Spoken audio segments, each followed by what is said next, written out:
Elə hesab eləyin ki, 11-ci sinif qutaran uşaq fizikadan dərs keçir, kimyadan keçir, biologiyadan, coğrafiyadan, tarixdən, riyaziyyatdan, ingilis dili, Azərbaycan dili və ilə axır və s.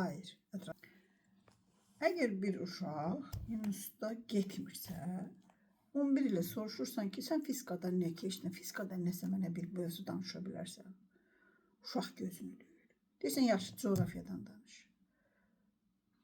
Uşaq gözünü döyür. Biologiyadan danış, gözünü döyür. Kimyadan danış, gözünü döyür. Hasını deyirsən, gözünü döyür.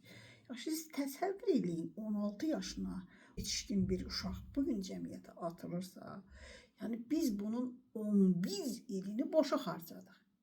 Yəni hesab kitab bil, üzündən oxu. Yəni bunun üçün 11 il bu uşağın özünü öldürmək neçə ehtiyac da yoxdur. Bunun məktəbinə xərc çək, bunun uşağın özünə xərc çək, dövlət xərcini nəzərdə tutur, valideynin çəkdiyi xərci nəzərdə tut.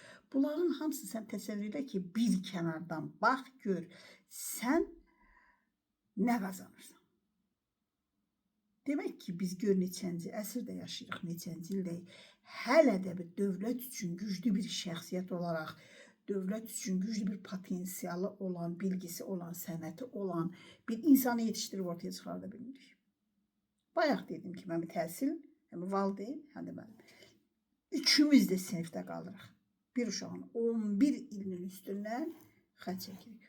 Hansı ki, bunun əksəriyyətinin öyrənə biləcəyi üzündən oxumaqdır, bir də hesab kitabdır. 5 üstə gəl 5, 10 üstə gəl 10, 20. Uşaqların gələcəyi məhv olur. Güclü bir şəxsiyyət olaraq yetişdirə bilmirik.